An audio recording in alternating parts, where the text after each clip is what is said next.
Ada satu perempuan muda, dia bilang ke saya, Pak Pendeta, saya pasti akan menikah dengan laki-laki baik. Saya bilang, kenapa engkau percaya diri begitu? Karena saya orang baik, Pak Pendeta. Dan setiap hari saya berdoa, Tuhan tolong kirimkan laki-laki yang baik. Saya bilang, Nona, bisa begitu juga, bisa begitu. Tapi kadang-kadang untuk orang yang baik macam Adinona begini, Tuhan titip ame orang gila satu. Untuk Nona yang baik ini urus dia, supaya dia menjadi baik. Bapak Ibu Saudara-saudara, mari kita berdoa untuk pemberitaan firman Tuhan. Mari berdoa. Ya Tuhan, kami mohon kepadamu, kuatkanlah dan teguhkanlah iman kami. Supaya di waktu perayaan Natal dan ketika kami akan mendengarkan firman-Mu, biarlah ini menjadi waktu paling baik bagi kami. Kami berdoa Tuhan memberkati hamba-Mu yang akan menyampaikan firman, dan Tuhan memberkati semua orang yang memberi hidupnya untuk pemberitaan firman hari ini, baik yang ada di tempat ini maupun secara online mengikuti ibadah dan khotbah ini. Jauhkanlah semua pencobaan baik di dalam kami, baik di sekitar kami, supaya di dalam damai-Mu kami belajar firman Tuhan. Terima kasih Tuhan. Kami rindu pada firman-Mu. Berfirmanlah bagi kami Tuhan. Di dalam nama Yesus, firman yang hidup itu kami berdoa. Amin. Saudara-saudara, pembacaan Alkitab untuk kita terambil dari Injil Matius pasal 1 ayat 18 sampai ayat yang ke-25. Injil Matius pasal 1 ayat 18 sampai ayat yang ke-25. Kelahiran Yesus Kristus. Kelahiran Yesus Kristus adalah seperti berikut. Pada waktu Maria ibunya bertunangan dengan Yusuf, ternyata ia mengandung dari Roh Kudus sebelum mereka hidup sebagai suami istri. Karena Yusuf suaminya seorang yang tulus hati dan tidak mau mencemarkan nama istrinya di muka umum, ia bermaksud menceraikannya dengan diam-diam. Tetapi ketika ia mempertimbangkan maksud itu, malaikat Tuhan nampak kepadanya dalam mimpi dan berkata, Yusuf, anak Daud, janganlah engkau takut mengambil Maria sebagai istrimu, sebab anak yang di dalam kandungannya adalah dari Roh Kudus. Ia akan melahirkan anak laki-laki, dan engkau akan menamakan dia Yesus, karena dialah yang akan menyelamatkan umatnya dari dosa mereka. Hal itu terjadi supaya genaplah yang difirmankan Tuhan oleh Nabi. Sesungguhnya anak darah itu akan mengandung dan melahirkan seorang anak laki-laki, dan mereka akan menamakan dia Immanuel, yang berarti Allah menyertai kita. Sesudah bangun dari tidurnya, Yusuf berbuat seperti yang diperintahkan malaikat Tuhan itu kepadanya. Ia mengambil Maria sebagai istrinya, tetapi tidak bersetubuh dengan dia sampai ia melahirkan anaknya laki-laki, dan Yusuf menamakan dia Yesus. Demikian firman Tuhan. Berbahagia setiap orang yang mendengar firman, memelihara dan melakukan dalam hidup setiap hari. Bapak Ibu, anak-anak semua, Shalom. Selamat malam. Selamat Natal. Ada sukacita? Sudah lapar? Ya, mantap. Saudara-saudara, tema Natal tahun ini adalah Allah hadir untuk menyelamatkan keluarga. Sama-sama, 1, 2, 3.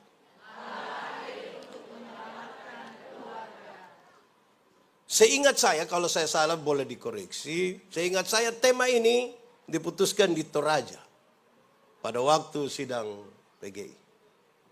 Allah hadir untuk menyelamatkan keluarga. Kenapa? Ada banyak keluarga ada dalam masalah sampai dengan detik ini. Betul? Masalah di dalam keluarga itu kalau tidak selesai, dia akan berimbas pada kehidupan, pekerjaan, sosial, keagamaan, dan lain-lain. Betul? Ada guru yang tidak selesai persoalan suami istri di rumah, maka anak-anak di sekolah akan jadi masalah dari guru itu. Betul? Ada pendeta yang di rumah tidak selesai persoalannya dengan istri, jemaat yang dapat hantam semuanya. Tidak betul? Oh betul, kira-kira. Nah, sekarang saya mau tanya, keluarga-keluarga di gereja Toraja aman? Yang paling cepat bilang aman itu ada masalah. Aman? Suami istri aman? Kakak adik aman?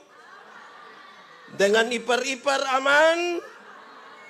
Dengan mama mantu aman? Saya kan hanya bertanya. Saudara-saudara, ada satu hari seorang ibu, dia tanya kepada teman-temannya. Teman-teman, adakah ramuan yang bisa bikin keluarga itu baik-baik kembali? Kenapa?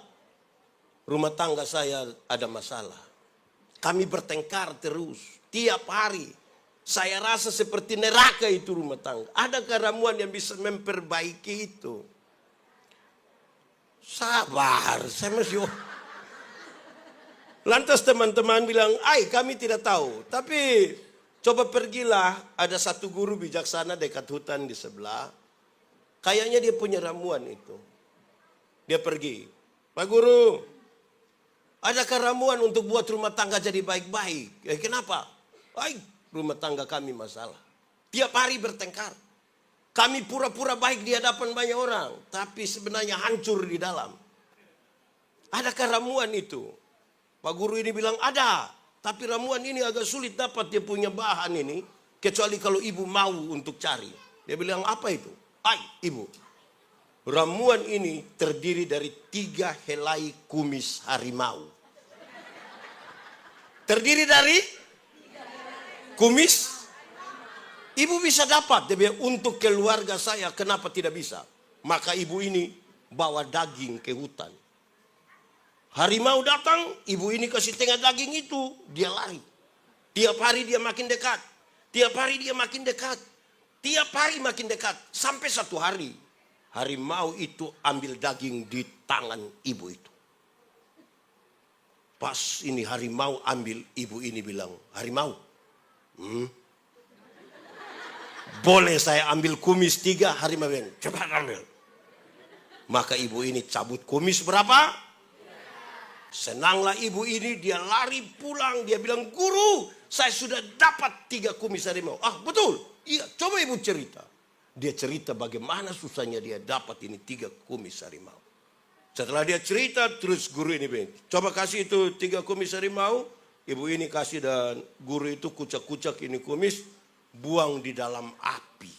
Buang di dalam api. Ibu ini marah. Bapak guru kenapa buat begitu? Saya kan cari susah. Saya kan susah baru dapat. Kenapa Bapak langsung buang di api? Kok tidak hargai saya punya pekerjaan? Lalu guru ini bilang begini. Ibu. Saya heran dengan ibu. Heran bagaimana? Harimau yang begitu jahat saja ibu bisa pelan-pelan cabut dia pun kumis 3. Sementara untuk cari tahu suami punya baik, ibu tanya di saya. Lebih baik ibu kawin dengan harimau. Tiap hari sama-sama suami, tiap hari bercerita, bicara cinta, ada anak, ada keluarga. Kok mau tahu dia pun baik, ibu tanya di saya. Tidak bisa begitu. Yang paling tahu seorang suami adalah... Yang paling tahu seorang istri adalah, yang paling tahu anak-anak adalah, yang paling tahu orang tua adalah, tidak usah tulis di,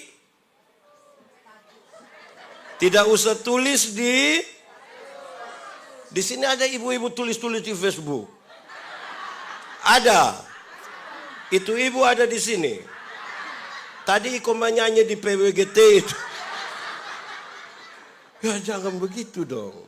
Ya baik. Saudara-saudara, Yusuf sementara berada dalam sebuah persoalan yang cukup berat. Masalah itu berat.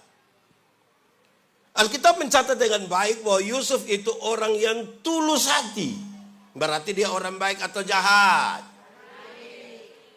Orang baik pun di dalam rumah tangga pasti ada masalah. Yusuf yang baik ini punya masalah, yaitu mereka sudah bertunangan. Pertunangan mereka itu kira-kira seperti orang timur, bagian timur Indonesia. Keluarga laki-laki sudah datang dengan orang tua, dengan laki-laki itu kenal keluarga perempuan, sepakat kamu dua suami istri, tapi belum boleh tinggal satu rumah. Setelah itu, yang laki-laki akan pulang ke kampung, ke rumahnya. Dia mempersiapkan segala sesuatu. Nanti kurang lebih 1 tahun, dia datang jemput mempelai perempuan. Sepanjang masa penantian itu tidak dikasih tahu tanggal berapa dia datang. Hanya biasanya terjadi pada waktu malam. Pada masa penantian ini mempelai perempuan tidak boleh melakukan kesalahan apapun. Tidak boleh. Dia hanya boleh menanti dengan sabar dan dengan baik. Tiba-tiba Maria hamil di masa penantian ini. Yusuf waktu dapat dengar berita itu, ini berita susah. Ini berita yang bagaimana dalam ketulusan menyambut seorang mempelai perempuan, tiba-tiba dapat kabar, terus dia tanya, Maria hamil bagaimana? Tidak tahu. Roh Kudus ini. Saya mau tanya, bapak-bapak yang langsung percaya. Hamil dari Roh Kudus. Bisa percaya. Ini persoalan yang berat. Tetapi tetap dia mau menjaga nama istri, nama Maria. Sudahlah, saya ceraikan dia diam-diam. Saya cerahkan dia. Hati tidak bisa terima itu keadaan. Tapi dia masih jaga baik. Dia jaga baik-baik. Lalu malaikat Tuhan berjumpa dengan dia di dalam mimpi. Waktu berjumpa malaikat bilang, hei jangan kamu ragu. Jangan kamu ragu untuk ambil Maria sebagai istri. Karena anak yang di dalam kandungannya itu dikandung oleh Roh Kudus. Maka Yusuf kemudian bangun dari tidurnya. Dia mengambil Maria sebagai saudara-saudara. Maka terselamatkanlah keluarga ini. Tetapi itu tidak segampang yang kita baca, kita renungkan, yang kita dramatisasikan setiap tahun tentang Yusuf dan Maria. Waktu Maria diterima sebagai istri, sekarang mereka harus pergi dari Nazaret ke Bethlehem. Nazaret ke Bethlehem. Perjalanan kira-kira 96 km, 100 lah kilometer. Itu kira-kira dari Makale sampai mana itu? Sampai mana itu? Sampai Bandung. Jalan dari mana itu Makale Bandung? Dari Makale sampai mana kira-kira itu 100 km? Bagi seorang perempuan hamil tua kalau jalan sejauh itu aman. Aman. Dulu ada mobil? Sudah ada atau belum? Ada bis sleeper yang dari Manado, dari Makassar ke... Sudah ada dulu? Belum ada. Lalu jalan sejauh itu naik apa dorang itu? Bagi seorang perempuan yang naik keledai, unta, hamil tua, aman itu? Tidak aman. Saudara, Yusuf itu hanya seorang tukang kayu. Waktu dia pergi ke Nazaret, dari Nazaret ke Bethlehem, kemudian oleh karena berita akan dibunuh anak-anak kecil, maka menyingkirlah kira-kira 4 tahun ke Mesir. Yusuf punya bengkel kayu, mobilier di Nazaret, tidak buka. Kalau tidak buka, ada pendapatan atau tidak? Ada atau tidak? Tidak ada. Lalu, bagaimana membiayai kehidupan ini? Apa artinya semua ini? Apapun masalahnya, Jangan lari dari tanggung jawab. Jangan lari dari tanggung. Suami-suami di sini bertanggung jawab semua. Kenapa suara hilang? Ini Tuhan mau selamatkan ini. Istri-istri di sini bertanggung jawab semua.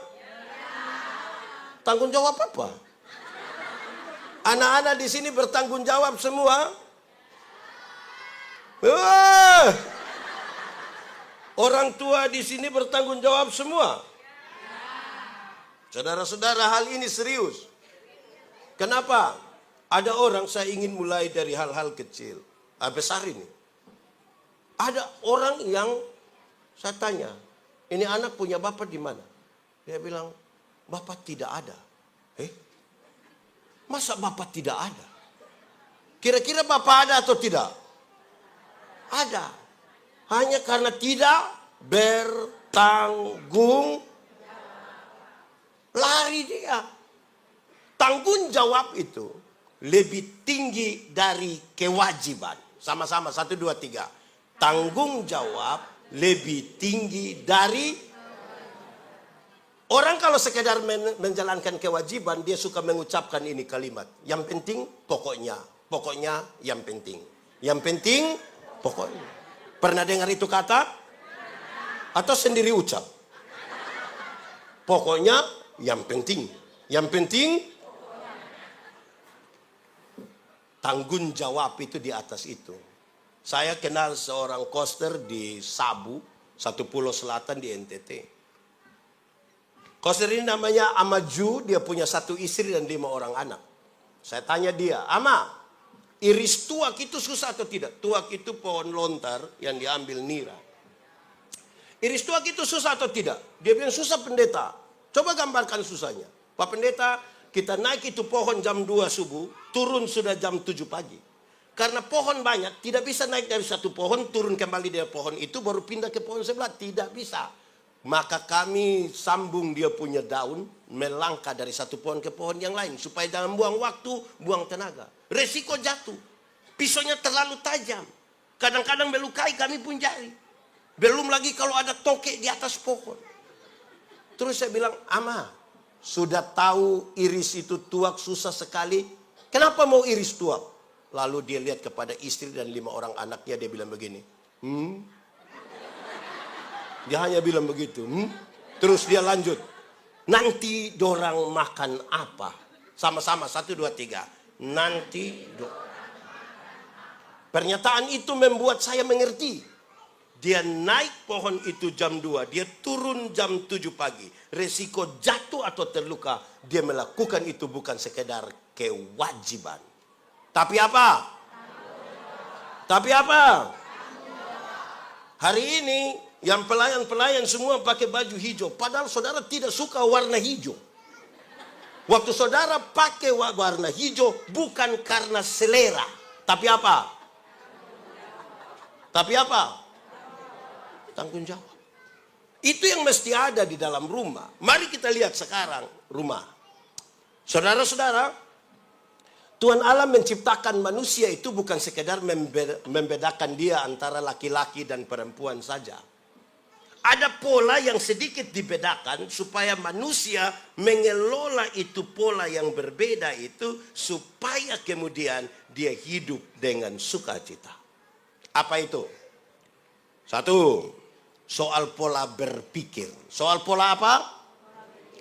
Laki-laki, suami-suami, bapak-bapak itu cenderung yang rasional. Masuk akal. Makanya bapak-bapak, suami-suami, laki-laki kalau bicara selalu bilang, saya pikir, saya pikir, saya pikir. Yang ibu-ibu, yang nona-nona, yang istri-istri cenderung pakai apa? Rasa.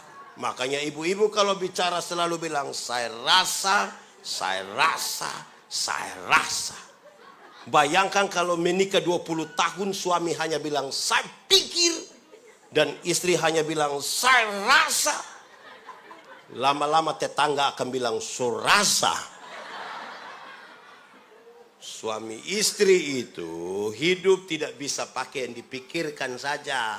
Penyeimbangnya adalah perasaan. Hidup juga tidak bisa hanya pakai perasaan saja. Penyeimbangnya adalah supaya suami istri itu bisa menjalaninya dengan baik. Kedua, soal pola kerja. Soal pola apa? Laki-laki itu cenderung pekerja tunggal. Pekerja suami-suami, bapak-bapak, laki-laki itu hanya pergi ke kantor saja. Tapi kalau dia pulang, dia rasa dia sudah urus seluruh negeri dan segala isinya. Berasa lelah sekali. Dia rasa itu. Oi, bapak-bapak itu kalau sempat gendong anak barang 1 jam, itu dia rasa terlalu berjasa itu. Istri datang dia bilang, "Mah, iya, tolong gendong adik." "Papa, saya mau ketemu teman dulu." Kasih kami tinggal sendiri. Tadi saya sudah gendong itu 1 jam. Berjasa. Beda dengan ibu-ibu. Ibu-ibu itu cenderung pekerja jamak. Bangun tidur, bisa langsung masak. Siap anak ke sekolah, siap suami ke kantor. Bisa sambil siap makan siang, sambil setrika, bisa sambil foto-foto. Bisa update status, semuanya bisa. Itu bukan untuk dibandingkan, tapi supaya dikelo. Supaya istri jangan bilang, "Coba jadi saya."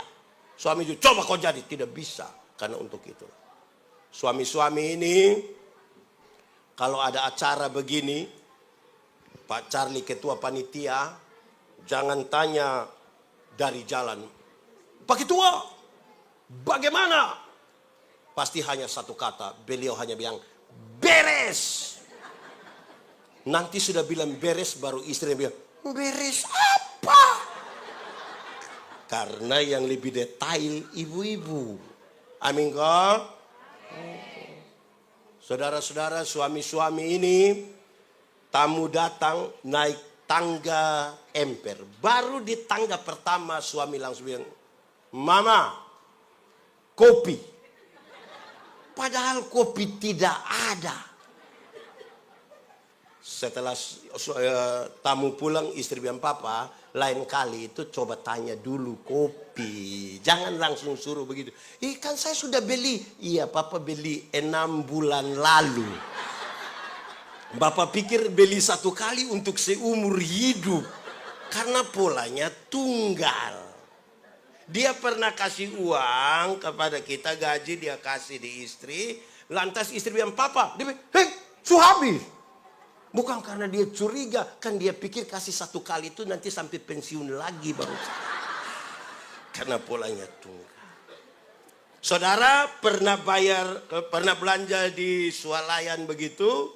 Waktu mau bayar, kalau suami yang bayar beda dengan istri yang kalau tulis 53.500. Kalau istri yang bayar pasti dia cabut. Dia berapa? 53.000. Dia cari duluan 50. Berapa lagi? 3.000. Dia buka lagi dompet, cari. Suami yang bayar dia ambil berapa? Langsung tahu. 100 dia kasih. Kan dia punya pola begitu. Bukan karena dia makan puji dengan itu kasir. Tapi memang polanya begitu. 3. Soal pola bicara. Laki-laki itu cenderung pendiam. Laki-laki cenderung pendiam. Secerewet-cerewetnya laki-laki masih disebut pendiam.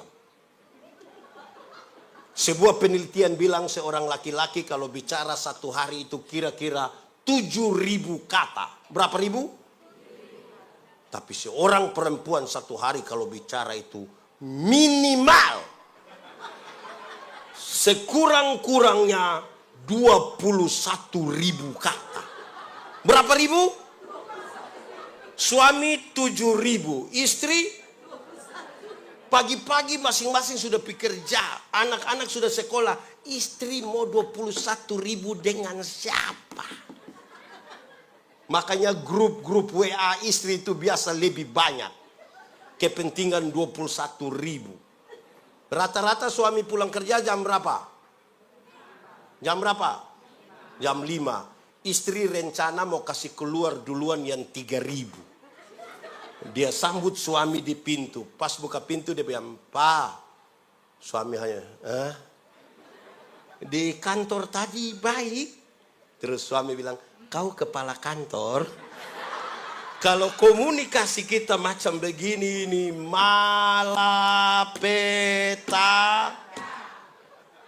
Menara Babel tidak selesai dibangun bukan karena kurang uang, bukan karena kurang material, bukan karena kurang tenaga kerja, hanya karena terputusnya komunikasi di antara mereka.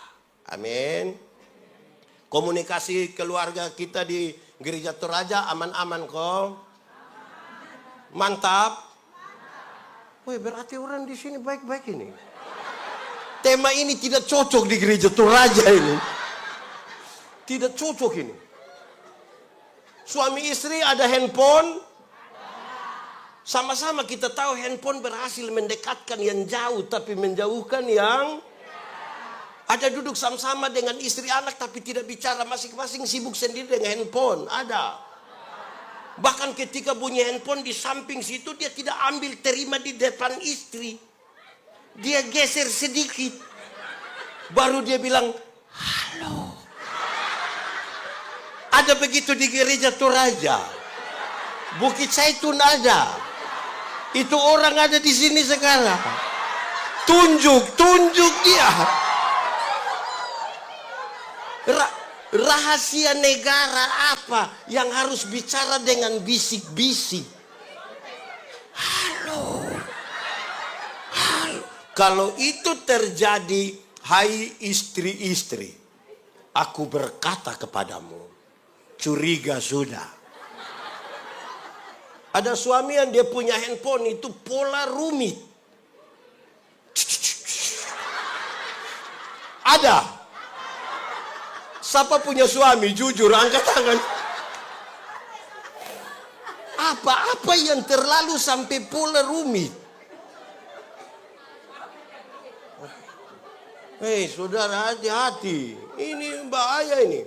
Saya baca satu status di media sosial, saya lucu sendiri. Itu status bilang begini, "Istri ambil handphone kami tidak takut.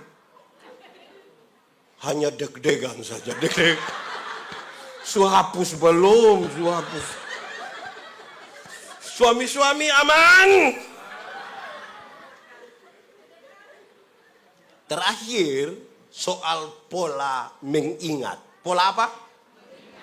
Laki-laki itu cenderung cepat lupa. Cenderung dia baru kunci mobil. Teng, tik. Jalan 30 langkah tuh.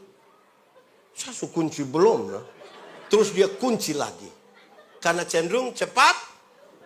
Makanya banyak suami itu di luar rumah dia lupa kalau dia sudah ada istri.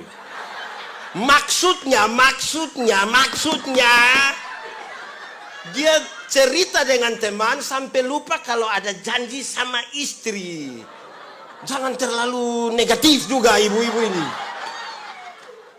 Beda dengan ibu-ibu. Ibu-ibu itu ingatannya tajam sekali. Setajam. Oh tahu juga. Ibu-ibu itu kalau ada suami bilang, "Orang seperti saya tidak pernah marah saya punya istri." Pasti yang protes dia punya istri. Tidak pernah apa? Memang tidak pernah. Dia bilang pernah. Yang mana? Waktu itu. Waktu itu mana? Tahun 1900 itu. Jangan coba-coba dengan istri. Orang tetangga pinjam dia punya Tupperware saja dia hafal. Anak-anak. Pernah periksa orang tua punya pakaian dinas atau pakaian jalan atau tidak? Pernah cari-cari uang di baju jalan? Pernah atau tidak? Paling banyak dapat di mama punya atau bapak punya? Bapak bisa lupa 5.000, 10.000, 20. Jangan coba-coba periksa mama punya. Itu pekerjaan sia. Dalam hal inilah mama seturut dengan Alkitab. Di mana hartamu berada, Di situ juga.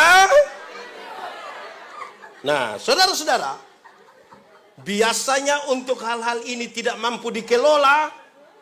Dengar, kalau 4 hal ini tidak mampu dikelola, maka kita ternyata hanya sekedar tinggal serumah, tapi kita bukan berumah tangga. Kita ada mobil, kita ada rumah. Orang lihat kita pakai baju seragam, kok bagus sekali. Aduh, pasangan yang ideal. Kenapa? 4 hal ini kalau tidak ada, kita kehilangan KASI. Dibaca? Anak sekolah minggu. Kasih itu tidak suka. Siapa punya bapak yang biasa marah-marah di rumah, angkat tangan. Aduh.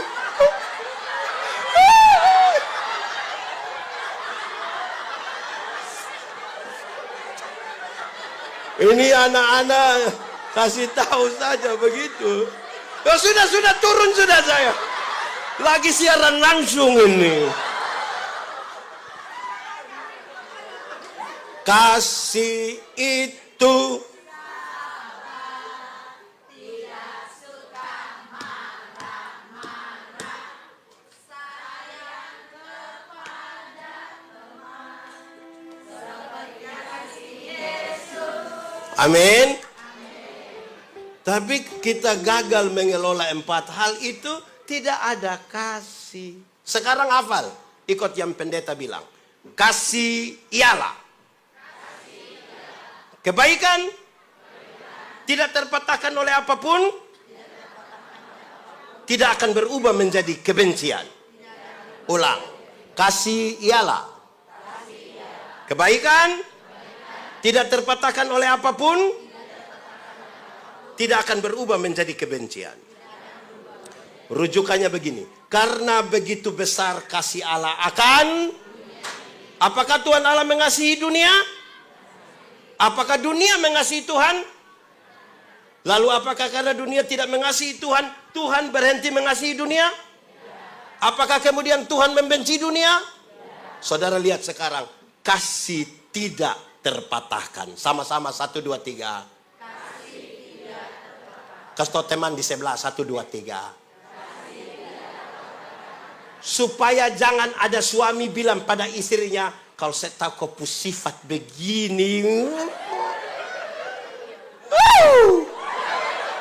Salam PKB.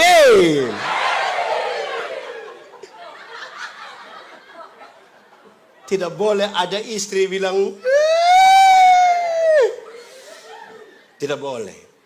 Menikah itu adalah pelajaran yang tidak pernah berhenti. Kalau ada orang yang bilang, saya baru tahu engkau, rumah tangga itu sudah selesai. Sudah selesai. Sekarang saya mulai. Saudara-saudara, dalam Alkitab, kasih itu yang kita sebut dengan sabar itu. Sabar itu tidak sekedar menunggu waktu, menghitung waktu. Kasih bukan itu. Bilang, Pak Pendeta, kami begini-begini sudah 30 tahun menikah. Kasih bukan itu. Yang sabar itu bukan itu. Dalam Alkitab, sabar itu berkaitan dengan 2 hal. Berapa hal? Pakai bahasa Toraja? Oh, 2 juga. 2.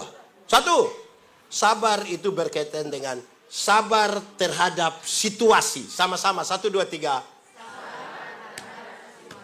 Ada situasi tertentu dalam rumah yang kita tidak suka. Tapi firman Tuhan bilang apa? Ada sakit penderitaan yang kita alami, sudah kanker bertahun-tahun tidak sembuh-sembuh. Kita rasa-rasa mau mati begitu. Tapi firman Tuhan bilang apa? Ada masalah keluarga di kampung yang butuh kerbau dan kita semua marah-marah ini. Seperti mau keluar saja dari keluarga. Tapi firman Tuhan bilang, ada pendeta satu khotbah terlalu lama dan kita sudah malas mau dengar. Tapi firman Tuhan bilang, sabar.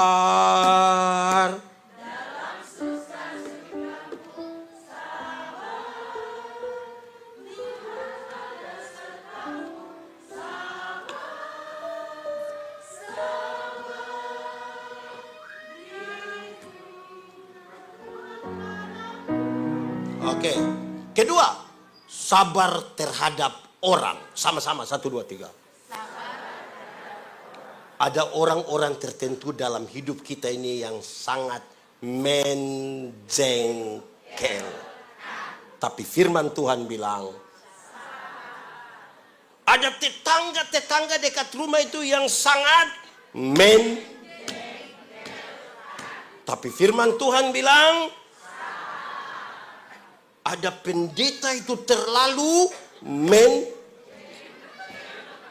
tapi firman Tuhan bilang, ada juga jemaat gereja Toraja itu terlalu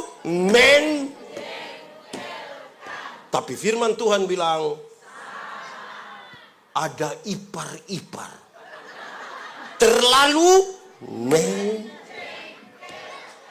tapi firman Tuhan bilang, ada suami-suami terlalu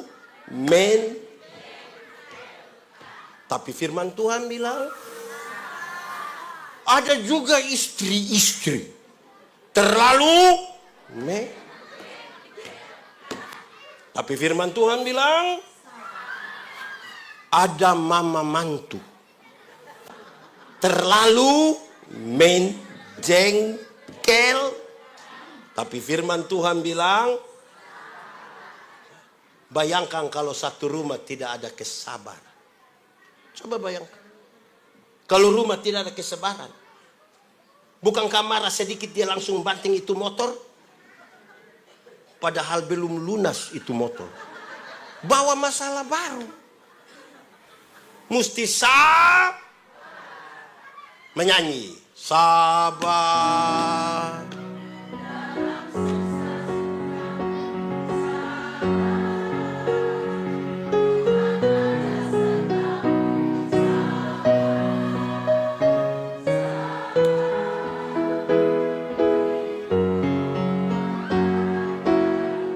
Sekalipun kita menyanyi kiri, tetap harus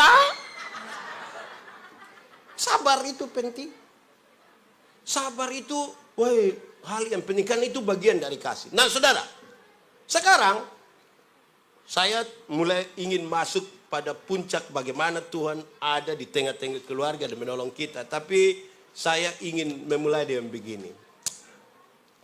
Pendeta Yandi ini baru menikah 16 tahun. Saya bayangkan ada orang tua dong sudah lebih, ada yang 20, ada yang 30 tahun. Betul kah? Betul. Baguslah. Apa yang ingin saya bilang? Menikah yang kami itu sudah beda dengan anak-anak sekarang menikah. Kami dulu itu menikah, dekorasi kami di kampung itu tidak hebat-hebat. Hanya pakai pisang. Tempel-tempel begini. Dia pun latar biru. Dianggap laut. Ada perahu 1. Ada bebek 2. Kita yang menikah tapi bebek yang ditaruh di situ. Ada awan. Ada burung. Ada matahari. Bayangkan itu matahari di dekorasi pernikahan itu seperti senyum. Dan ada satu tulisan besar. Sama-sama 1, 2, 3. Mohon doa. Itu nikah kami dulu begitu. Beda dengan anak-anak sekarang nikah. Anak sekarang nikah itu, ada pre-weddingnya itu.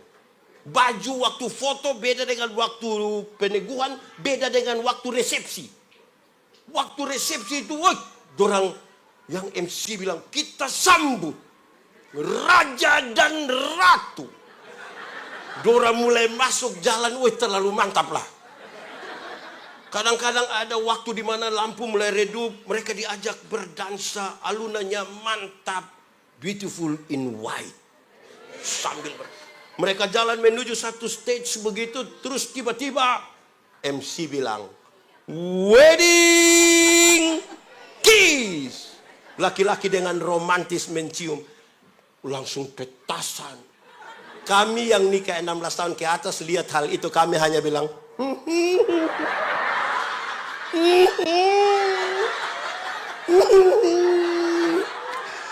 hari pertama wedding, hari pertama Sudah 16 tahun kita mau ada panas lagi. Itu 16 tahun itu tinggal dia pun petasan. Tinggal petasan. Woi, dulu kalau kami menikah itu, itu yang ibu-ibu, yang pengantin perempuan itu, ini merah semua ini merah semua. Luar biasa itu. Beda tuh sekarang, tapi itu hati-hati. Saya bilang, pacaran dan menikah itu dua hal yang beda. Anak muda, oh di sini tidak ada anak muda, kakek-kakek semua ini, kakek nenek semua ini. Anak muda, kamu jangan buru-buru menikah. Jodoh itu akan datang dengan sendirinya. Itu pun kalau dia tahu rumah. Anak muda, pacaran dengan menikah itu dua hal yang beda. Beda. Saya punya video satu beredar luas ketika saya bilang begini. Waktu pacaran, yang laki-laki bisa datang bawa bunga mawar. Apalagi bulan Februari. Apalagi tanggal 14 Februari itu hari apa? Hari pemilihan umum. 14 Februari itu hari, di hari Valentine itu laki-laki bisa bawa bunga, sembunyi di belakang sambil berlutut dia bisa bilang I love you. Itu pacaran. Sudah nikah paling-paling dia pulang dia bawa bunga pepaya. Dia buang di situ. Terus dia bilang mau tumis-tumis makan. Tadi kita sudah makan dan teman. Masih pacaran, jalan sama-sama. Yang perempuan berani terantuk di batu, laki-laki bisa marah batu. Batu kau, batu. Pacaran. Sudah menikah jalan sama-sama, terantuk di batu, yang suami bilang, mata taruh di mana? Masih pacaran, yang perempuan belum jatuh, yang laki-laki sudah tangkap. Kadang-kadang dia minta tolong, non, yo jatuh dulu. Sudah menikah, naik motor sama-sama, tabrak anjing, jatuh, laki-laki ambil motor, lupa ambil istri. Istri protes, papa kenapa ambil motor tidak ambil saya? Minta maaf sayang, minta maaf. Sayang sulunas tapi motor ini berubah. Oke, baik. Baik, jemaat. Jemaat di sini tidak ada. Sudah meninggal semua. Jemaat.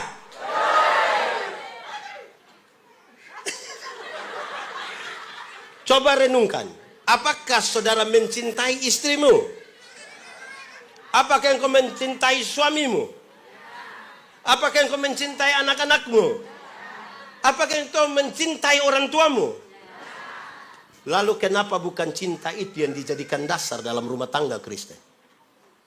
Padahal kita saling mencintai. Dalam cinta itu kita bisa cemburu. Dalam cinta itu kita bisa berkorban. Dalam cinta itu kita... Tapi kenapa bukan dasar cinta kita yang dijadikan dasar rumah tangga? Alkitab bilang, dasar dari sebuah rumah tangga adalah apa? Kasih Kristus. Sama-sama, 1, 2, 3. Kasih tahu teman di sebelah, 1, 2, 3. Makanya kalau kasih itu hilang, itu yang membuat rumah tangga kita kacau. Pak Pendeta, ada apa dengan kasih Kristus? Sampai kasih itu harus menjadi dasar. Dan kalau kasih itu hilang, itu yang membuat kita merasa tidak aman di rumah. 1. Kasih Kristus itu menerima. 1, 2, 3. Kasih. Bahkan menerima apa adanya. Bahkan menerima di satu ulang tahun pernikahan ke-30 dari satu pasangan suami istri. Mereka minta pendeta berdoa. Pada waktu pendeta mau berdoa, pendeta bilang begini, Pak, Ibu, ucapkanlah satu kalimat. Istrinya mengucapkan satu kalimat. Terus minta, Bapak, bicarakanlah satu kalimat. Suaminya tidak mau. Dipaksa dia menangis. Pak Pendeta tidak mau mengganggu dia. Pendeta berdoa saja. Terima kasih Tuhan untuk 30 tahun usia pernikahan. Setelah sudah habis doa, duduk sama-sama makan, pendeta bertanya, Pak, kenapa tadi Bapak tidak mau bicara? Kenapa Bapak tidak mau bicara? Kenapa Ibu bicara tapi Bapak tidak mau bicara? Dia bilang begini, Pendeta, hari ini sangat berbeda dengan 30 tahun lalu ketika kami menikah. 30 tahun lalu ketika kami menikah, kami datang dengan dandanan terbaik, dengan pakaian terbaik.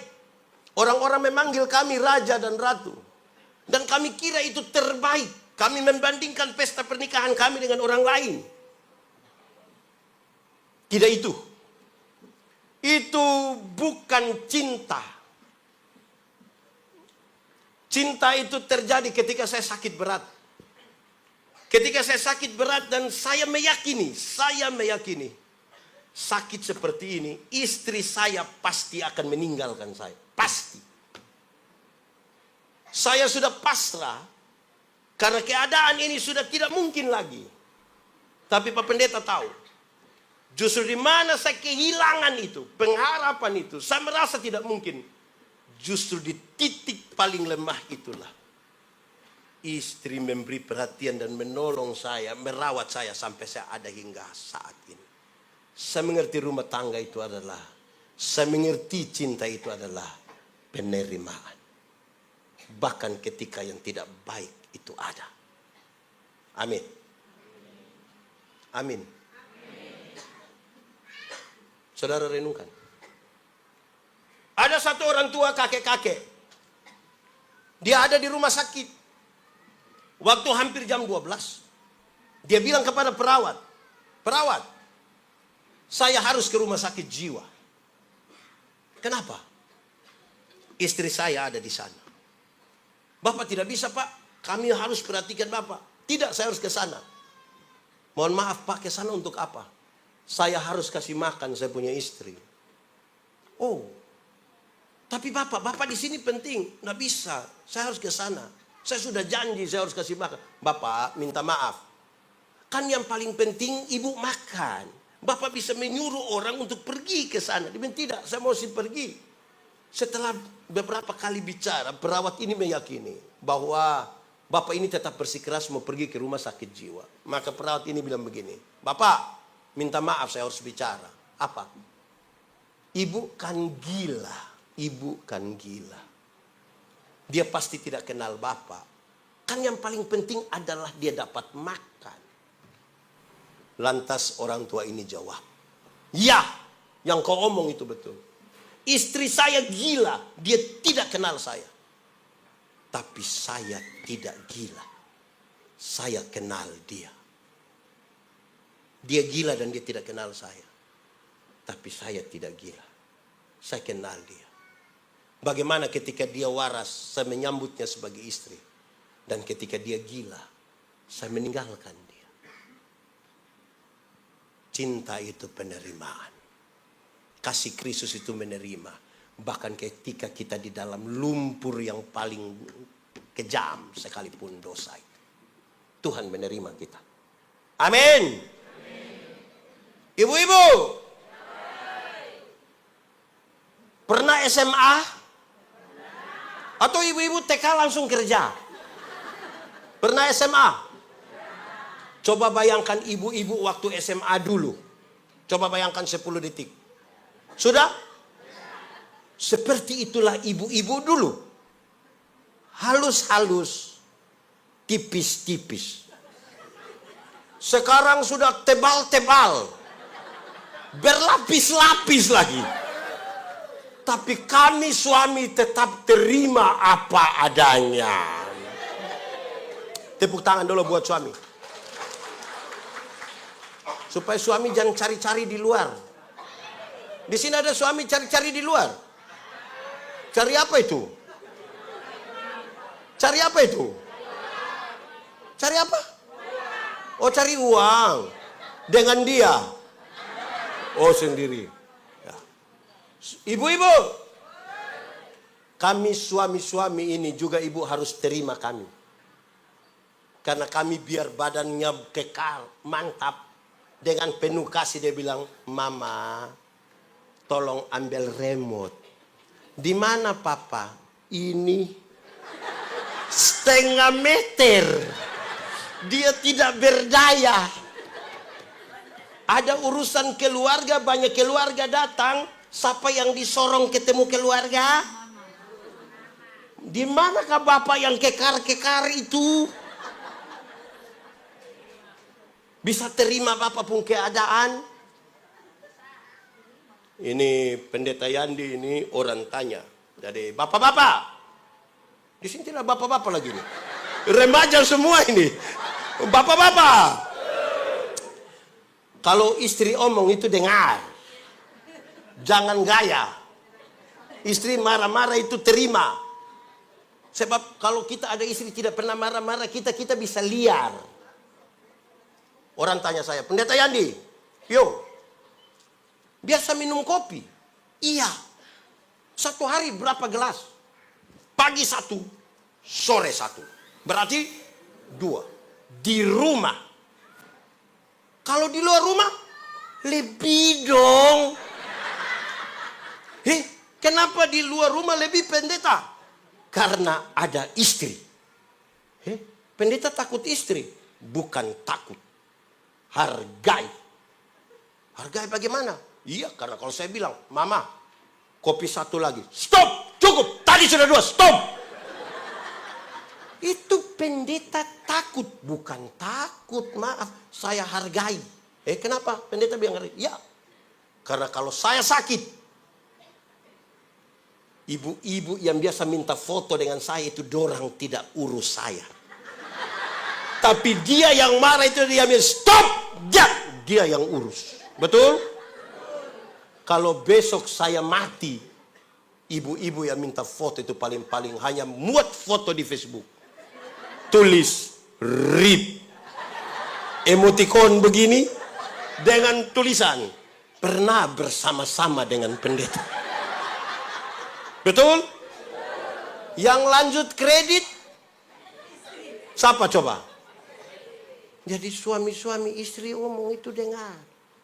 Saya khotbah tentang unsur dari buah roh. Saya bilang, salah satu unsur dari buah roh adalah kelemah lembutan. Sama-sama, 1, 2, 3. Terdiri dari 2 kata, yaitu lemah dan disambung menjadi. Saya bilang banyak suami ini hanya sampai di lemah saja. Lembut tidak. Artinya, ketika dia lemah baru dia mengerti kelembutan. Kalau dia so sakit, so mau mati itu tiba-tiba dia sangat lembut. Mama, tolong. Tuhan Yesus baik. Itu kalau ada lemah. Tapi kalau dia ada kuat-kuat, istri bilang, Papa, berhenti Jo. Nggak usah mabuk lah, nggak usah badagang atau bagadang. Yang bagadang dia paling-paling mati. Papa mati so baik. Kasihan istri, kasihan anak-anak. Besok pagi petugas koperasi datang. Siapa mau tanggung jawab? Di sini ada yang urusan dengan koperasi. Kasih. Kalau dalam rumah tidak ada penerimaan, tidak bisa. Amin kok? Dalam penerimaan itu ada penghormat. Hai istri-istri, tunduklah kepada suamimu. Jadi, itu kebutuhan paling penting dari suami itu dihormati. Dia salah bagaimanapun, jangan marah dia di hadapan banyak orang. Jangan. Tunggu pulang baru injak dia. Tapi jangan di hadapan banyak orang. Di sini ada ibu-ibu begitu. Menjengkelkan. Bikin suami-suami tertekan itu tuh. Jangan marah dia di hadapan banyak. Dia merasa kehilangan harga diri. Masa yang marah istri sendiri. Baru ditertawakan lagi oleh teman-teman PWGT lagi. Begitu. Ibu punya penghasilan lebih banyak dari suami, jangan nampakkan itu di tengah keluarga atau di anak-anak. Opo bapak ada beli apa? Semua ini. Ada ibu-ibu begitu di sini. Ada di sini sekarang. Dia pakai baju warna apa? Itu ibu-ibu begitu dong. Tidak hormat itu. Rumah tangga tidak. Dia mencari di luar untuk sebuah penghormatan. Kenapa? Karena itu kita pun kebutuhan. Disitulah kita saling menerima satu dari yang lain. Bahkan saudara tahu, tambah hari ini bukan kita mau tambah cantik. Tanpa penerimaan tidak bisa. Saya berkhotbah, saya bilang, seusia 50 tahun cantik atau tidak cantik itu tidak penting lagi. Tidak bisa disembunyikan di balik lipstik dan bedak, tidak bisa. Waktu masih umur 20-30 tahun itu yang kita rasa, kinclong ini, mantap. 50 meleleh itu pipi. Tuh, ini saya pun teman ini. Waktu kami masih SMA, dia tato Guns N' Roses pun lambang di sini. Yang ada pangku kaki itu, ada melukis itu. Gagah. Tulisan, gambar bagus, tinta bagus, kulit bagus, kontras, dapat, mantap. Hampir kami iri hati betul itu. Umur 17. Baru 43 tahun, baru 50 ini. Baru 43. Dia sakit. Kami pergi lihat dia itu. Saya justru sedih. Itu tato itu bukan seperti orang pangku kaki. Sudah seperti orang menyembah itu. Menurun. Kita bisa bayangkan tanpa penerimaan. Ibu-ibu, kalau ada yang datang tanya, ibu umur berapa? Terus ibu bilang 50. Dia sengaja kaget. 50? Macam ke 35. Jangan percaya, jangan percaya. Masa 50 sama dengan 35? Nah 15 di mana? Ibu jalan deh, ibu punya anak nona, terus ada yang tanya, yang ini siapa ini? Ini siapa ini saya? Ini saya punya anak perempuan yang pertama. Dia sengaja kaget. Anak nona yang pertama seperti kakak adik. Jangan percaya. Masa mama dengan anak seperti kakak adik? Mama dengan anak kalau sama seperti kakak adik itu hanya dua kemungkinan. Kemungkinan pertama, dia punya anak itu muka terlalu tua. Jadi dengan mama tuh beda tipis sekali. Seperti kakak adik. Kemungkinan kedua, dia punya mama menikah terlalu muda. Mungkin umur 5 tahun sudah nikah. Jadi akhirnya bedanya tipis sekali. Mama-mama dong, kami tetap akan menerima mama dorang apa adanya. Itu kasih Kristus mengajarkan itu. Supaya kita pun rumah tangga terselamatkan. Amin toh? Yang kita cari di luar itu belum tentu bisa masak papillon. Belum tentu. Bahkan mungkin dia tidak tahu itu bunga mayana yang mana. Di rumah. Biar dia yang atur kita. Amin kok? Bapak-bapak yang begitu bertobat sudah. Sian itu. Ya bisa toh? Penerimaan. Kita menerima. Baik dia ada jabatan, tidak ada jabatan. Terima dia. Umur 60 tahun, ada jabatan atau tidak ada jabatan, sama saja.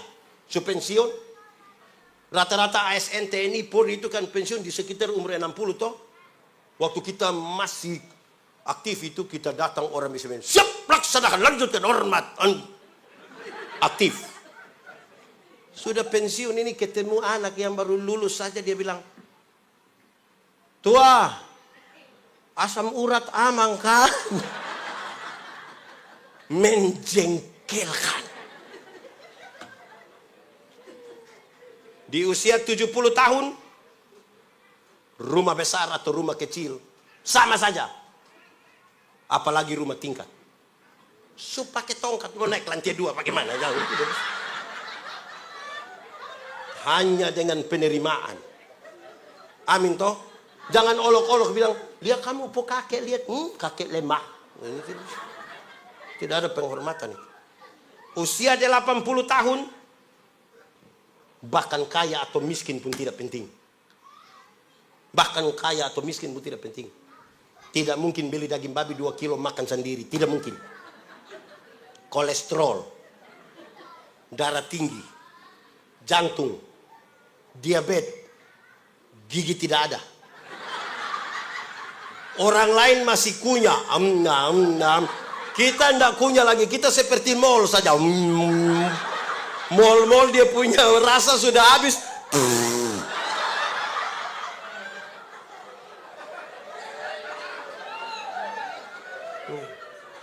Jadi Tuhan izinkan kita mengalami penurunan supaya di antara kita ini masih sanggup berterima satu dengan yang lain atau tidak. Amin kok tidak? Amin kok tidak? Dulu kita bersih-bersih ini, sekarang tak ilalat ada penuh-penuh di sini. Memang itu keadaannya begitu. Mau apa? Kau mau cari yang bagaimana? Itu belum tinggal sama-sama itu. Jadi menerima sama-sama 1, 2, 3. Karena kasih itu mengajarkan kita untuk terima. Saya kasih nikah banyak pasang nikah. Saya tanya, kau suka dia punya apa? Dia punya hati Bapak. Oh hati saja, kaki tidak. Oh dia bilang kaki juga Bapak. Oh nah itu. Kau suka yang mana? Dari ujung kaki sampai ujung kepala. Itu yang saya mau bilang. Kalau kau suka dia dari ujung kaki sampai ujung kepala, ingat. Dalam dia punya perut itu ada tai. Tidak ada manusia yang tidak ada itu barang. Betul kok tidak? Jangan sampai kita mau terima yang baik saja. Yang tidak baik kita tidak mau terima. Wah, itu tidak akan terpelihara kita pun hidup itu dalam rumah tangga. Amin kok? Amin kok? Memang begitu. Supaya kita belajar saling menerima. Saya nasihat banyak anak muda. Hei anak muda! Menikahlah dengan laki-laki atau perempuan yang ada di dunia. Jangan menikah dengan laki-laki dan perempuan yang ada di otak. Karena semua laki-laki dan perempuan yang ada di dunia pasti ada kekurangan. Tapi kalau laki-laki dan perempuan yang ada di otak, kita mau dia punya kaki begini, betis begini, perut begini, gigi begini, pipi begini, mata begini, itu tidak ada. Semua yang di dunia pasti ada kekurangan. Amin toh? Di gereja Toraja di sini ada yang sudah mau cerai? Ada. Mulai sembunyi-sembunyi sudah. Berhenti, buang. Kalau sudah menikah itu kata cerai itu hapus sudah dari hapus dari. Jangan sedikit-sedikit cerai.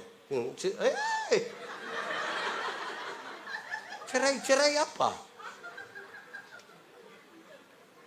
Itu hari mau saya menasihati banyak orang nikah yang bermasalah. Saya bilang, hei, menikah. Kamu menikah ingat, jangan cerai ya. Orang datang, Bapak ini sudah tidak cocok. Itu hari cocok. Sekarang mau tidak cocok lagi. Hei, nikah. Tidak boleh cerai ya. Saya bilang, dulu waktu kamu nikah, keluarga dan orang tua bukan tidak ada kerja, bukan tidak ada kesibukan. Dorang harus abaikan kesibukan datang urus kamu nikah. Dorang bukan tidak ada urusan, ada banyak urusan. Datang urus kamu. Tetangga, keluarga. Bahkan babi yang tidak tahu apa-apa ikut mati gara-gara kamu nikah. Kenapa tiba-tiba kasihan itu keluarga babi itu. Sudah ada yang berkorban. Kenapa kita abaikan orang? Iya toh? Satu, kasih Kristus mengajarkan kepada kita penerimaan. 2, kasih Kristus itu berkorban. Sama-sama, 1, 2, 3. Kasih Kristus itu kasih tahu teman di sebelah 1, 2, 3. Kasih Kristus itu. Saya mau tanya dulu. Bapak-bapak, ada yang rasa istrinya beban? Bahkan beban berat? Sampai bapak suka menyanyi, tertindih dengan. Oh, sudah ibu dan tidak. Adakah bapak-bapak, adakah orang tua merasa anak-anak itu beban? Adakah ketika kita ingin menerima dia kita merasa sangat terbeban? Apakah ketika kita ingin melakukan sesuatu kita rasa itu beban dan kita tidak mau berkorban apapun? Saya suka bilang ini, saudara tahu tapi saya mau ngomong ulang saja. Kalau orang tolong kita dan kita bilang terima kasih, itu baik atau tidak? Baik atau tidak? Kalau kita omong itu beban atau tidak? Kalau begitu saya mau tanya, ketika pagi-pagi istri buat kotor kopi, tuh, siap. Ada suami terima kasih di dia punya istri? Ada. Ada. Ini suami dorang ini, istri bikin kopi, dorang tidak terima kasih. Tapi kalau istirahat kantor, dorang pergi makan di warung satu, sudah bayar lagi, terima kasih lagi. Kadang sampai janji, Mbak, besok saya datang lagi, Mbak. Ada suami begitu. Menjeng. Mengalah itu baik atau tidak? Yakin? Yakin sekali atau yakin saja? Berarti mengalah itu baik. Amin. Setiap kali suami istri bertengkar, siapa mengalah duluan? Suami atau istri? Istri atau suami? Suami atau istri? Istri atau suami? Sama-sama tahu mengalah itu baik, tapi kita tidak mau berkorban untuk mengalah duluan. Ketika bertengkar, malam-malam suami tidur di kebun dengan ular. Kalau terpaksa tidur sama-sama, suami hadap kiri, istri hadap, omong atau tidak? Tahu juga. Bangun pagi istri tetap siap kopi, tapi tidak antar. Istri panggil anak kecil terus bilang, kau antar kasih papa ya. Papa terima kopi di ruang tamu, papa bilang, mama yang suruh. Ini anak dari ruang tamu datang, dia punya mama panggil tanya, tadi papa bilang apa? Untung ini anak tidak bilang, kamu dua gila kah? Masa dengan istri ini kok kita tidak berani untuk bilang, saya minta maaf. Kok berat sekali, seperti harga diri hilang. Saudara pernah merasa, pernahkah ada suami istri bertengkar dan masing-masing diam? Pernah? Menjengkelkan kan? Dia tetap bikin kopi tapi dia hanya WA. Kopi so ada. Suami jawab, saya sudah download.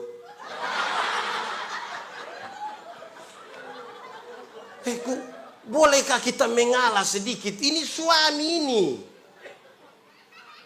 Berkorban untuk mengalah saja kok susah lah. Baru cerita bahwa saya ini anak perempuan satu-satunya. Dari dulu papa tidak pernah marah saya. Dan papa di mana sekarang? Mengalah sedikit.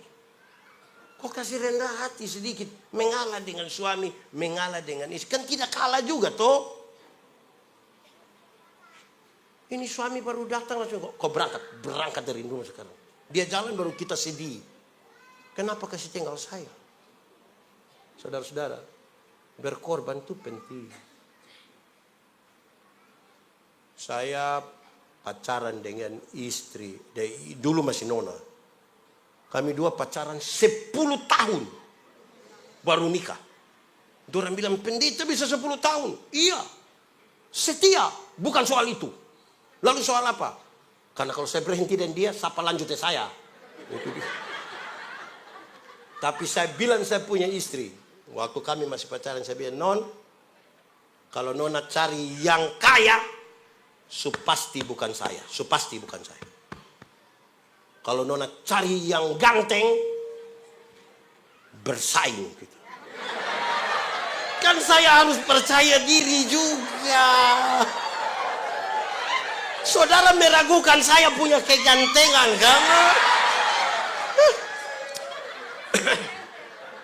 Nona, kalau Nona cari yang kaya, so pasti bukan saya.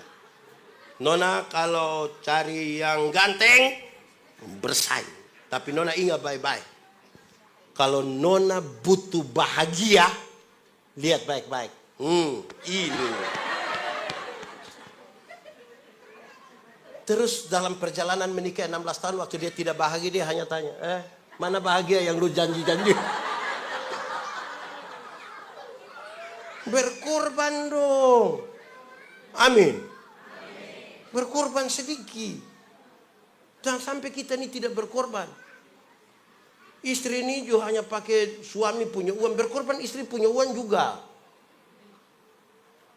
Jangan pakai itu yang istilah-istilah yang suami itu artinya semua uang milik istri. Baca begitu.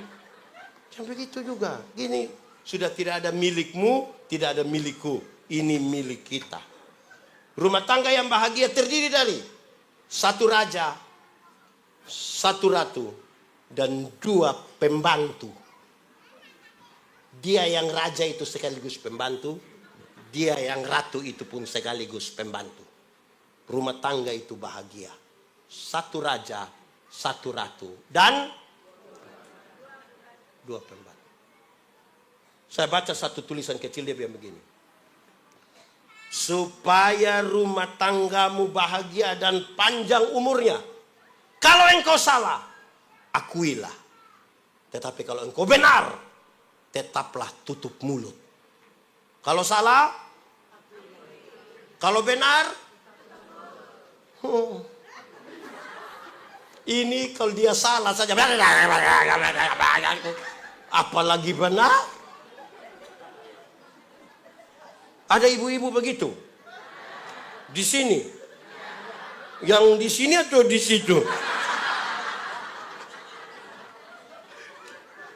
Nah, ketiga, sulama ini. Saya rasa kita sulapan. Kan saya pun perasaan, saudara harus menghargai saya pun perasaan. Rumah tangga kacau itu kan tidak saling menghargai perasaan. Oke, ketiga. Kasih Kristus itu mengampuni. Kasih Kristus mengampuni. Ingat, dalam rumah yang hanya istri satu, di rumah istri satu. Oh, satu saja toh. Dan anak hanya 2 saja. Belum tentu kita saling memuaskan. Ada yang menjengkelkan. Betul atau tidak? Makin kita ketemu banyak orang, makin hati kita tidak puas dengan orang. Hanya ada satu kata, yaitu mengampuni. Karena pasti dia bikin kesalahan. Anak muda, remaja, pernahkah waktu salah bahasa dengan orang tua kamu banting pintu? Pernah? Pendeta mau kasih tahu. Anak muda, kamu banting pintu itu karena kamu belum tahu harga pintu berapa. Kalau kamu sudah tahu dia punya harga, saudara akan tutup dengan hati-hati. Kenapa mengampuni? Saya ingin jelaskan begini. Mengampuni itu bukan melupakan masalah. Makin sakit hati, makin tidak bisa kita lupakan. Mengampuni itu adalah membebaskan diri. Menyambut dia. Menyambut kesalahannya. Sambil siap. Besok dia bikin kesalahan baru. Dan kita harus ampuni lagi. Berapa kali harus mengampuni? 7 kali. Dia bukan soal 490. Tapi mengampunilah terus menerus. Bukan angka. Tapi kualitasnya. Karena tiap hari kita akan berjumpa dengan orang yang menjengkel. Ampunilah. Tuhan Yesus ajar kita berdoa. Ampunilah kami akan kesalahan kami. Seperti kami orang yang, saya kasih turun sedikit itu kalimat. Ampunilah Yandi seimbang dengan Yandi mengampuni Pak Charlie. Jadi kalau Yandi mengampuni Pak Charlie 2 kali, Yandi mendapat hak untuk diampuni berapa kali? Tapi kalau Yandi tidak mengampuni Pak Charlie, Yandi harus berdoa, Tuhan, tolong jangan ampuni saya, karena saya belum ampuni Pak Charlie. Pengampunan dan pendamaian itu satu paket. Satu paket. Satu paket. Ada orang mau mengampuni, tapi tidak mau berdamai. Ada yang mau berdamai, tapi tidak mau mengampuni. Yang mau mengampuni tapi tidak mau berdamai, dia suka mengucapkan ini kalimat. Dia bilang, untuk marah saya tidak marah. Untuk marah saya tidak marah. Dia mau datang, silahkan. Tapi untuk saya mau pergi ke dia, maaf. Pernah dengar itu kalimat? Atau sendiri omong? Ada yang mau berdamai, tapi tidak mau mengampuni. Yang mau berdamai tapi tidak mau mengampuni itu biasa terjadi di anak-anak kecil. Dorang main kelereng, berkelahi. Orang tua datang, damai. Kita kalau damai kan jabat tangan tuh. Itu dia punya cara sorong tangan. Kalau kami orang NTT, kalau damai kan harus cium hidung. Cium. Ini yang kau saudara cium. Besok engkau ada masalah, bukan kelereng yang bantu, saudara yang bantu. Ayo cium. Itu dia pun cara cium. Terus ada yang japri. Woi, kita lihat so damai. Terus dia balas, siapa bilang? Itu hanya pencitraan. Banyak kita ini tidak ada kedamaian. Kita penuh kepalsuan. Amin. Bayangkan kalau rumah tangga palsu. Senyum saja tidak palsu. Senyum saja palsu. Saya bicara di mana-mana, saya bilang, ingat tidak semua senyum tulus. Kita datang, kita bilang, slow. Dia bilang, slow. Kita lewat baru separuh. Pak Pendeta Yandi khotbah di banyak bank di Indonesia. Pendeta bilang, ibu-ibu yang kerja di bank ini cantik-cantik semua. Cantik-cantik semua. Mau lihat jauh, lihat dekat, tetap cantik. Dorang pakai pakaian bagus-bagus lagi. Wih, tertata rapi lagi ruangan, ber-AC lagi. Kita pergi ke bank ini macam tidak mau pulang. Macam mau duduk lihat terus muka begini. Kita baru naik tangga terakhir. Dengan santun sekali dorang bilang begini. Selamat siang, ada yang bisa kami bantu? Terus saya tanya dorang, ibu-ibu. Siapa di antara ibu-ibu yang bangun pagi lihat suami pas bangun terus dia bilang, selamat pagi, ada yang bisa kami bantu?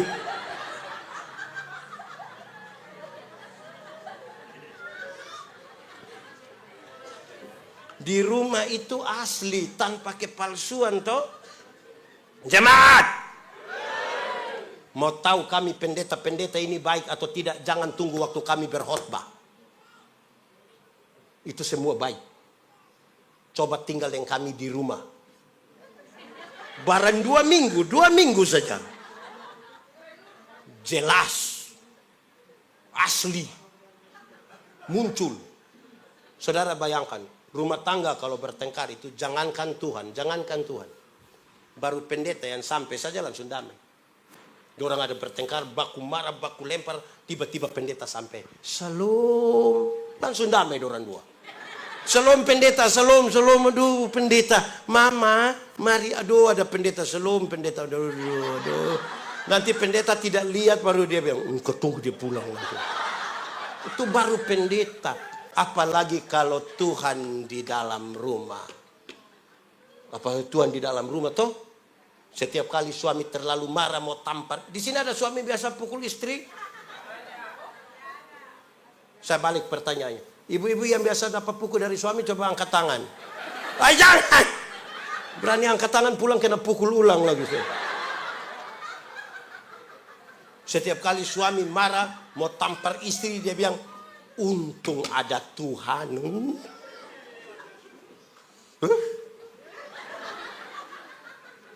Ibu-ibu, kalau kena pukul dari suami tiap hari bahagia.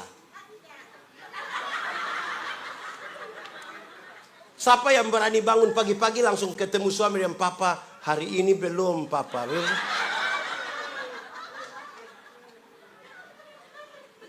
Istri-istri juga jangan suka maki-maki suami. Jangan suka marah-marah. Lagi bikin kopi tapi mau bikin maki. Kalau kau ada apa-apa nanti suruh teman datang. Ada istri-istri begitu. Ada di sini dia. Majelis.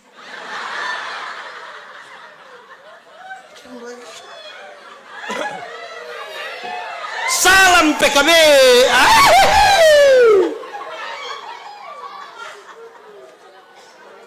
Jangan. Supaya kita itu bisa saling terima penuh pengampunan toh. Amin toh? Oke, baik. Sekarang saya ingin di bagian ini terakhir. Karena saya sudah lihat saudara ini lama.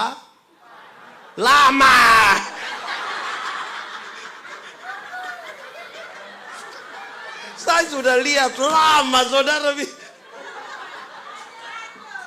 Oke. Baik. Kasih itu supaya kasih mula-mula jangan hilang toh. Karena kalau Allah itu kasih, nah kalau kasih tidak ada itu rumah tangga mau bahagia ke mana? Kan ada itu lagu, dia kutip dari firman yang bilang, yang ke mana lagi? Allah itu kasih. Tahu itu lagu? Tidak tahu. Tak bola balik tahu.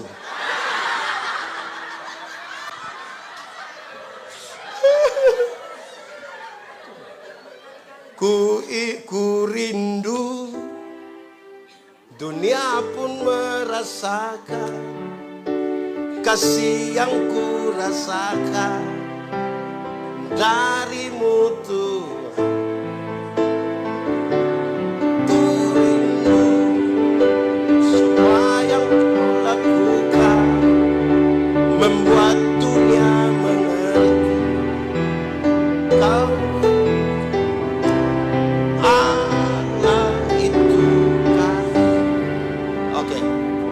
Jadi kalau kasih tidak ada itu rumah tidak selamat. Kita hanya sekedar itu. Nah sekarang ibu-ibu ini yang paling bisa mengkonfirmasi tentang kasih itu. Siapa? Saya mau tanya.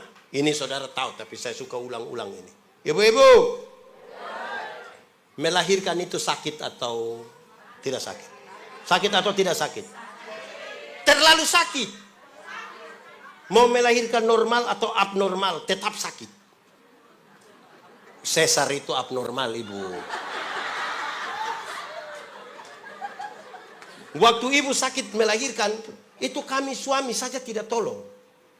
Ibu sakit di sana berteriak, kami suami hanya di luar taruh tangan di kepala baru bilang Yesus, paling hanya begitu.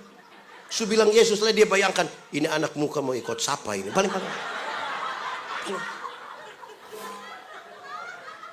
Bilang kepada kita pu anak-anak termasuk yang sekolah minggu dong itu. Kasih tahu orang. Anak-anak. Waktu kamu lahir itu kamu tidak tahu apa-apa. Kamu itu hanya tahu menangis. Waktu kamu menangis itu orang tua pikir kamu ada basah. Orang tua pikir kamu ada lapar.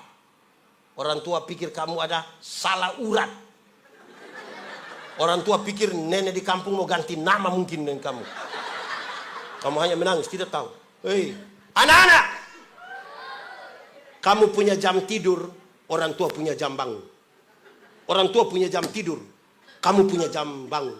Banyak orang tua tidak tidur gara-gara kamu. Betul kok tidak? Jam 3 pagi juga masih ada yang gendong-gendong depan begini toh? Ada kok tidak? Di saat tidak bisa tidur sementara sempoyongan karena mengantuk, seringkali ibu-ibu ini dipaksa lagi menjadi penyanyi. Makanya seringkali ibu-ibu punya lagu itu tidak bisa dipertanggungjawabkan. Kalau tidak bobo, padahal justru kalau anak bobo itu baru nyamuk gigit. Kalau anak ada lari-lari nyamuk mana mau gigit dia? Tapi sudah, tidak usah permasalahkan itu. Tidak usah. Anak-anak. Kamu waktu lahir kamu tidak bisa bicara. Betul? Bisa kok tidak? Tidak. Atau siapa punya anak yang lahir langsung bilang, yes. Tidak. Orang tua ajar kamu itu satu-satu suku kata untuk bisa bicara. Ma, pa, sudah remaja, sudah pemuda, sudah lancar bicara. Mereka ada suka bicara dengan orang tua? Ada suka bicara dengan orang tua? Lebih suka bicara dengan? Bayangkan, tidak tahu bicara, orang tua ajar bicara, sudah lancar, lebih suka bicara dengan teman, bukan dengan orang tua. Pertanyaan terakhir, kenapa mau kasih makan manusia-manusia begitu?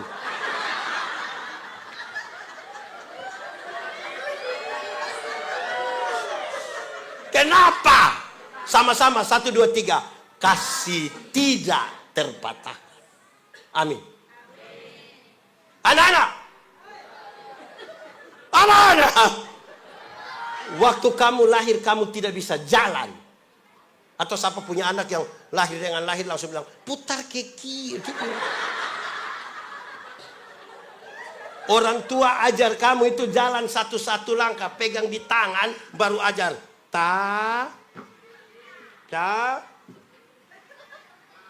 Sudah remaja, sudah pemuda, sudah bisa jalan. Suka jalan dengan orang tua? Suka jalan dengan orang tua? Lebih suka jalan dengan? Kenapa tidak suruh itu teman yang kasih makan? Anak-anak menjengkelkan begitu, kenapa kita yang kasih makan? Sama-sama, 1, 2, 3. Kasih tidak terbatas. Anak-anak. Orang tua sampai bilang, anak-anak, asal kamu mau sekolah tinggi, biar kami orang tua ikat perut, tidak apa-apa. Pernah dengar itu kalimat? Orang tua kalau sampai omong ikat perut itu bukan berarti dorang mau pakai stagen.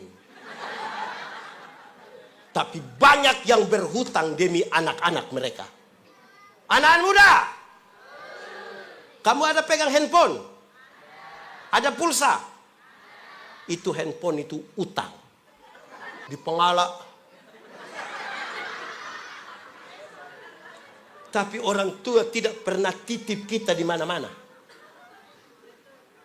Tapi anak yang banyak-banyak yang sudah sukses bisa titip orang tua di panti jompo. Kalau ada yang sudah titip dan rencana titip, batalkan segera. Karena hari ini kita titip mereka, tinggal besok-besok anak-anak titip kembali kita. Hidup ini hanya ganti sapa titip sapa. Apa yang kamu tidak mau orang perbuat kepadamu, jangan perbuat itu kepada orang lain. Apa kerinduan terbesar dari orang tua kita? Kerinduan terbesar dari orang tua, kakek nenek kita itu adalah berkumpul kembali dengan orang-orang yang dicintai. Tapi sayang, di tanah Toraja mereka sudah tinggal sendiri. Anak-anak lagi cari hidup di Samarinda, Kalimantan. Tinggal orang tua sendiri di rumah. Dorang dua tiba-tiba satu mati, kasih tinggal satu. Kerinduan ini tidak jadi kenyataan. Nanti jadi kakek, nanti jadi nenek. Tapi kerinduan itu tidak akan terjadi di rumah tua di tanah Toraja.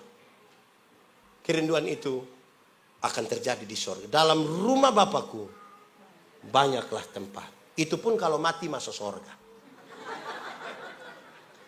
Rumah tua itu akan jadi rumah sengketa. Karena orang tua belum mati saja sudah ada anak dan dia pembantu datang bilang, sertifikat. Kasihan ini anak-anak dong ini. Anak-anak. Anak-anak. Waktu kamu pilek dulu, orang tua tidak pernah pakai tisu. Pakai apa? Betul? Waktu kamu buang air besar, tidak pernah mereka pakai alas tangan. Langsung. Tapi sekarang, orang tua lanjut usia di tempat tidur, di kursi roda. Ada anak kandung yang urus. Ada. Kadang-kadang kita pikir mereka menjengkelkan. Orang tua kasih waktu penuh untuk urus kita. Tapi ada anak kandung urus dia punya mama yang sakit baru 2 hari. Dia sudah marah-marah. Mama tidak ada anak lain, hanya saya, hanya saya, hanya saya. Saudara, saya mau konfirmasi. Di sini ada yang saudara yang mama lahirkan itu mereka 5 orang ada? 5 orang ada? 6 orang ada? 7 orang ada? 8 orang ada? Saya mau kasih tahu. Mama bisa lahirkan kita 7. Mama bisa lahirkan kita 8. Bisa lahirkan kita 5. Tapi kita yang 5 yang sudah sukses, 7 yang sudah sukses di Samarinda, belum tentu bisa urus mama yang tinggal 1 orang. Dia online berjam-jam, tapi tidak pernah telepon orang tua di kampung. Saya mau bilang pada saudara, kalau hari ini pertemuan terakhir dengan mama, dengan papa.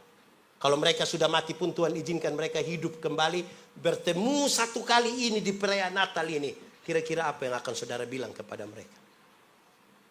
Mau ngomong apa kepada dorang?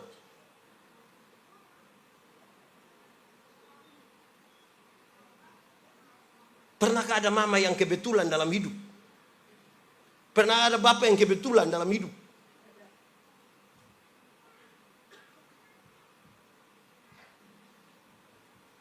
Pendeta Yandi ini dia pun nama di KTP Ilyas. Kok dipanggil Yandi? Saya dilahirkan 48 tahun lalu tuh mama buta dua-dua mata. Dan separuh badan lumpuh. Di satu tempat nama Ume Manekan, saat ini sudah jadi panti asuhan itu tempat. Pemilik tempat itu namanya Joseph Andreas Christian. Masih hidup hingga hari ini. Dia minta supaya ibu lumpuh yang melahirkan itu, buta yang melahirkan itu, anak laki-laki jadi kasih namanya. Saya jadi Joseph Andreas. Puji Tuhan 10 tahun 11 bulan kemudian mama sembuh. Dua-dua mata yang buta bisa melihat, separuh badan yang lumpuh sudah sembuh. Mama masih hidup 71 tahun sekarang. Rupa-rupanya mama sejak awal mau saya dipanggil Yandi. Tapi kan semua surat sudah Joseph Andreas. Yandi menjadi panggilan di rumah. Setiap kali nama itu disebutkan, saya bayangkan betapa sakitnya seorang perempuan buta dan lumpuh melahirkan. Tapi apa yang bisa saya balas buat mama? Hari ini kalau ketemu orang tua, mau ngomong apa di orang tua? Ada telepon mereka di Makale kok, di Rantepang. Kita menyanyi dulu satu lagu. Ini lagu dunia, izin pendeta. Kita menyanyi. Kasih ibu kepada tak terhingga sepanjang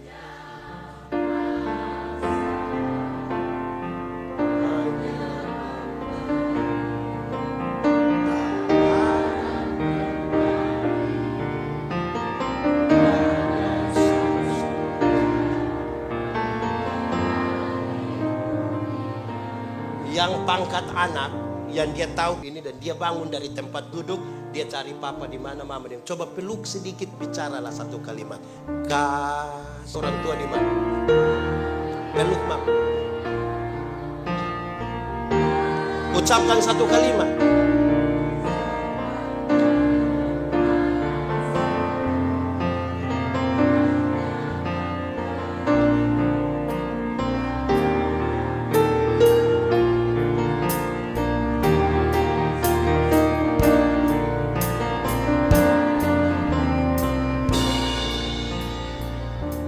Menyanyi ulang saja sambil biar kasih itu sebuah sikap kepada beta, kepada beta.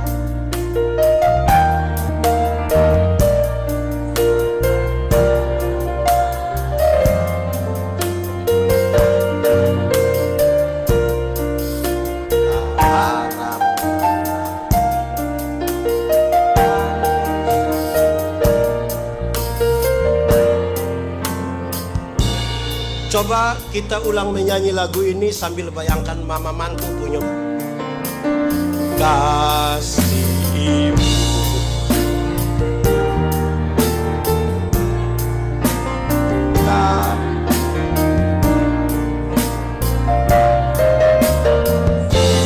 Hanya apa? Harap kembali atau tidak? Seperti apa?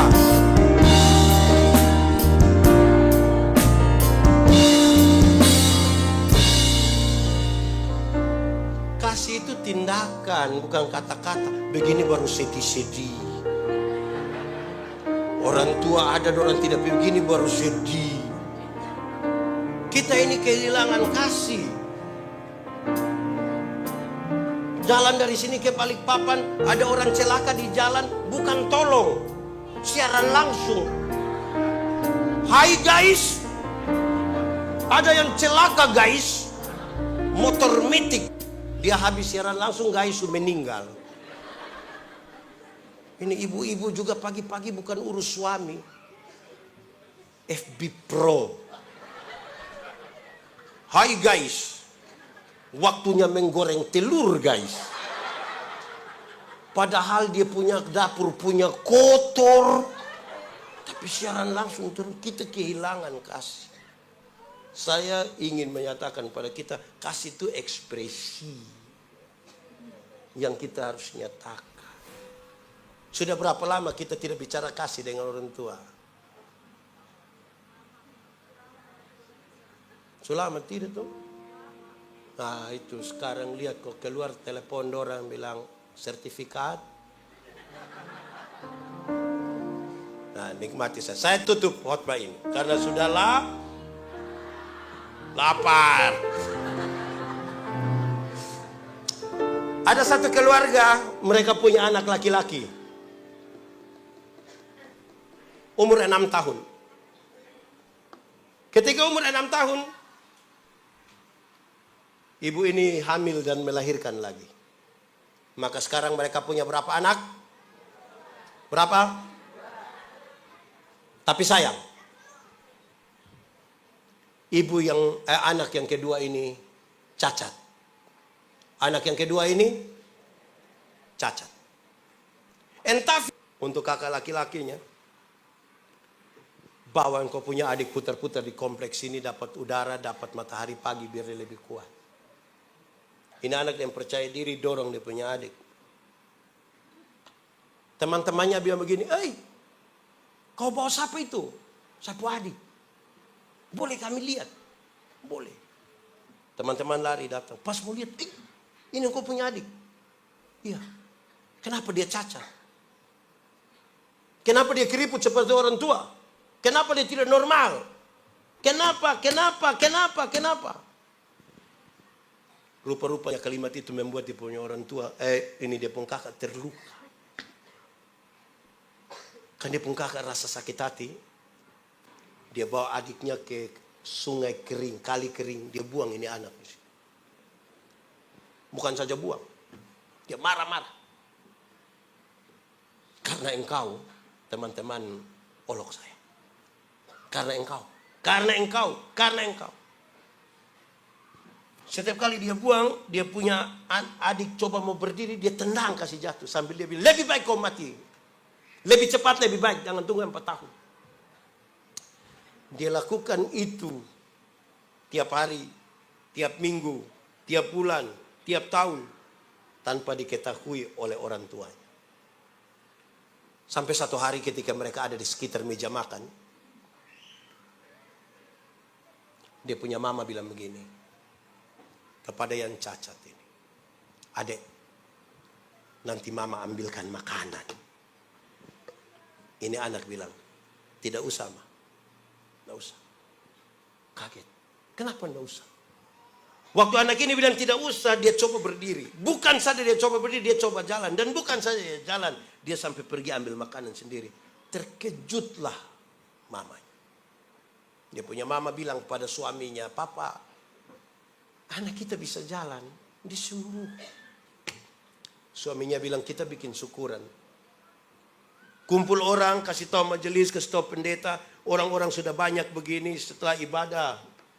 Suami istri ini bangun bilang begini, bapak, ibu semua kami undang ada di sini. Karena Tuhan buat perkara bagi keluarga kami. Anak kami yang bungsu, yang cacat, dokter bilang dia akan hidup paling lama 4 tahun. Justru dia sembuh. Tuhan baik. Setelah kalimat itu dia tambahkan satu kalimat ini. Satu kalimat ini saya kira baik untuk kita dengar. Orang tua tambah bilang begini. Tuhan telah pakai kakaknya laki-laki. Yang penuh kasih sayang. Telah mengajar adiknya untuk bisa jalan. Saya ulangi. Tuhan telah pakai kakak laki-laki yang penuh kasih sayang mengajar adiknya untuk bisa jalan. Saya mau tanya, kakaknya penuh kasih sayang? Kadang-kadang kita merasa pahit, merasa sendiri dan tidak ada orang. Kita bertanya Tuhan di mana? Dan hari ini demi nama Tuhan saya mau kasih tahu, Tuhan ada dekat-dekat denganmu. Pak Pendeta, kalau Tuhan ada, kenapa dia tidak tolong keluarga saya? Kenapa? Tuhan ada di situ. Lalu apa yang Tuhan kerjakan? Dia sementara melatihmu untuk bisa berdiri. Supaya engkau punya kesaksian bersama Tuhan. Ada satu perempuan muda, dia bilang ke saya, Pak Pendeta, saya pasti akan menikah dengan laki-laki baik. Saya bilang, kenapa engkau percaya diri begitu? Karena saya orang baik, Pak Pendeta. Dan setiap hari saya berdoa, Tuhan tolong kirimkan laki-laki yang baik. Saya bilang, Nona, bisa begitu juga, bisa begitu. Tapi kadang-kadang untuk orang yang baik macam Adi Nona begini, Tuhan titip ame orang gila satu. Untuk Nona yang baik ini urus dia. Supaya dia menjadi baik. Saudara-saudara, Tuhan tidak pernah salah. Kasih kita suami ini, istri ini, anak-anak ini, orang tua. Mari pulang sudah.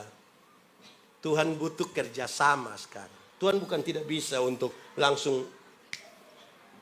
Tapi dia butuh kerjasama. Bagian dia dan bagian kita. Waktu kita berdoa minta kesabaran, Tuhan tidak kasih kesabaran. Dia izinkan hal yang menjengkelkan. Untuk kita melatih kesabaran kita. Mari tunduk kepala semua di hadapan Tuhan. Kalau kamu dengar suaranya, jangan keraskan hatimu. Minta Roh Kudus lembutkan hati yang keras. Ambil komitmen dan katakan sesuatu pada Tuhan hari ini. Tuhan Yesus baik.